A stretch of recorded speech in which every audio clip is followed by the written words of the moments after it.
Assalamualaikum warahmatullahi wabarakatuh. Selamat pagi anak-anak, ketemu lagi dengan pembelajaran jarak jauh pada mata pelajaran IPS. Anak-anak masih ingat dengan materi minggu kemarin? Ya, minggu kemarin kalian belajar tentang faktor-faktor yang dapat mendorong perubahan sosial dan budaya. Nah, untuk minggu ini kita akan melanjutkan tentang apa saja yang bisa menghambat perubahan sosial dan budaya. Sudah siap dengan buku-bukunya? Baik, kalau sudah siap kita akan segera membahas materi tersebut. Nah, anak-anak, materi kita hari ini tentang faktor-faktor penghambat perubahan sosial dan budaya. Tujuan pembelajaran kita pada hari ini adalah siswa dapat menjelaskan faktor-faktor penghambat perubahan sosial dan budaya.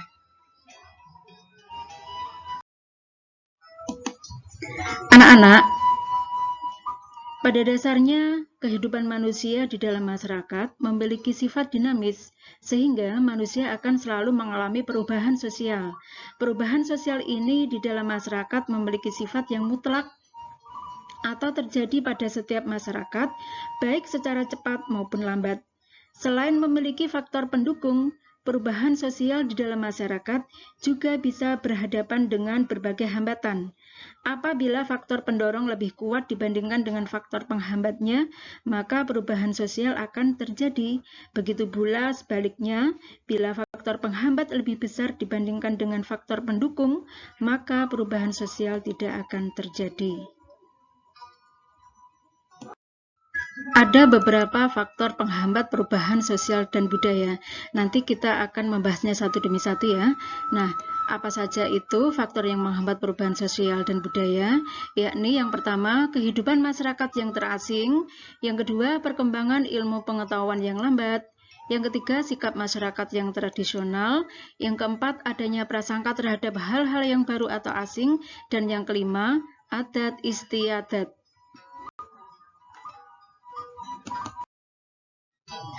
Baik, anak-anak, sekarang kita akan membahas faktor-faktor penghambat perubahan sosial budaya tersebut satu demi satu. Yang pertama tadi adalah kehidupan masyarakat yang terasing. Anak-anak, keadaan masyarakat yang terasing dapat terjadi karena kondisi daerah tersebut yang memang terisolasi dari jalur komunikasi dan transportasi. Kehidupan masyarakat terasing atau terisolasi menyebabkan masyarakatnya tidak mengetahui perkembangan yang terjadi pada masyarakat lain, sehingga mereka sulit untuk berkembang dan memperkaya budayanya. Akibat dari semua ini, perubahan sosial budaya dalam masyarakat tersebut menjadi sangat sulit terjadi tentunya. Faktor penghambat perubahan sosial budaya yang kedua adalah perkembangan ilmu pengetahuan yang terlambat. Ilmu pengetahuan merupakan jendela dari perubahan sosial dan budaya. Perkembangan ilmu pengetahuan yang terlambat dapat dipengaruhi oleh beberapa faktor. Contohnya, sikap hidup masyarakat yang tidak ingin berkembang, keterbatasan ekonomi untuk menempuh pendidikan yang lebih baik, serta akses pendidikan yang tidak merata. Apabila perkembangan ilmu pengetahuan lambat, maka perubahan sosial akan berjalan dengan lambat. Kondisi masyarakat yang seperti ini menyebabkan masyarakat tidak mampu menyesuaikan perkembangan ilmu pengetahuan dengan teknologi terkini. Masyarakat yang mengalami keterlambatan perkembangan ilmu pengetahuan dan teknologi sulit untuk melakukan perubahan atau menciptakan inovasi akibat wawasan yang serba terbatas. Kita bisa melihat perkembangan ilmu pengetahuan dalam suatu daerah dari maju tidaknya pendidikan dalam suatu masyarakat tersebut. Faktor penghambat perubahan sosial budaya yang ketiga adalah sikap masyarakat yang tradisional. Tahukah anak-anak apa itu masyarakat tradisional? Masyarakat tradisional adalah suatu masyarakat yang memelihara, menjaga, dan mempertahankan tradisi, adat istiadat, sistem nilai, sistem norma, dan bahkan sistem kebudayaan yang diwariskan oleh generasi pendahulunya. Sebagai contoh yang ada di Indonesia, masyarakat tradisional ini adalah masyarakat suku Baduy Dalam. Perlu kalian ketahui, suku Baduy Dalam atau orang sering menyebut sebagai orang Kanekes merupakan salah satu suku bangsa di daerah Banten yang masih sangat mengagungkan sikap tradisional warisan dari nenek moyang.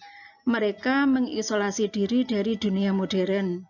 Hal ini ditunjukkan dari masyarakat Baduy Dalam tidak diperkenankan menggunakan teknologi, kendaraan, alat elektronik, listrik, alat-alat elektronik, bahkan bahan-bahan kimia, sampo, sabun, televisi, handphone, dan sebagainya. Ketika ada orang dari luar daerah yang berkunjung ke wilayah mereka pun, semua hal yang dilarang itu tidak boleh dipergunakan dan tidak boleh dibawa oleh orang yang berkunjung tersebut. Bagi mereka, amanah leluhur adalah segalanya. Suku Baduy tidak mau menerima perubahan dari luar karena hal itu dianggap hanya akan merusak alam. Nah, sikap-sikap tradisional yang ditunjukkan oleh suku Baduy tadi ini akan menghambat adanya sebuah perubahan sosial dan budaya. Berikutnya, faktor penghambat perubahan sosial yang keempat adalah adanya prasangka terhadap hal-hal yang baru atau asing. Pengalaman hidup di bawah penjajah selama beratus-ratus tahun membuat bangsa Indonesia banyak yang mengalami trauma, terutama golongan tua anak-anak. Mereka terkadang mudah merasa curiga dan berprasangka buruk terhadap budaya asing atau hal baru yang berasal dari Barat. Perasaan dan prasangka menimbulkan sikap yang acuh, tidak peduli, bahkan antipati terhadap sesuatu yang baru, yang berasal dari luar masyarakat. Selanjutnya, prasangka tersebut membuat suatu masyarakat tidak mengalami perubahan sosial budaya. Nah, yang terakhir, faktor penghambat perubahan sosial budaya yang kelima adalah adat istiadat atau kebiasaan. Anak-anak tentunya sudah familiar atau masih ingat ya, bahwa adat istiadat biasanya bersumber dari nilai tradisional yang telah mengakar pada suatu kehidupan di masyarakat. Sehingga apabila ada hal yang baru yang akan menggantikan adat lama mereka, belum tentu akan diterima masyarakat begitu saja. Kuatnya pengaruh budaya adat dan istiadat suatu daerah juga mampu menghambat perubahan sosial anak-anak. Di tengah arus globalisasi, masih banyak kelompok masyarakat yang mempertahankan tradisi adat istiadat hingga menolak semua perubahan yang bisa dilakukan ke arah yang lebih baik. Adat istiadat yang biasanya sulit untuk tergantikan misalnya adalah mengenai bidang kepercayaan, sistem mata pencaharian, cara berpakaian, pembuatan rumah, upacara adat, dan sebagainya. Demikian tadi anak-anak, materi kita hari ini tentang faktor-faktor yang menghambat perubahan sosial budaya. Masih ingat apa saja tadi faktor yang dapat menghambat perubahan sosial budaya? Coba kita ulang satu demi satu ya, bahwa ada beberapa hal yang menghambat perubahan sosial budaya. Yang pertama adalah kehidupan masyarakat yang terasing. Yang kedua, perkembangan ilmu pengetahuan dan teknologi yang terlambat. Yang ketiga, sikap masyarakat yang tradisional. Yang keempat, prasangka buruk terhadap hal-hal yang baru. Kemudian yang kelima adalah adat istiadat. Semoga kalian bisa memahami materi pembelajaran jarak jauh hari ini dengan baik. Nah, apabila kalian masih belum paham, agar lebih jelasnya, silahkan kalian membaca dan mempelajari buku paket IPS untuk SMP kelas 9 halaman 110 sampai 114. Selanjutnya nanti kerjakan soal-soal yang ada di form tugas. Terima kasih anak-anak atas perhatiannya. Selamat belajar. Semoga sukses. Wassalamualaikum warahmatullahi wabarakatuh.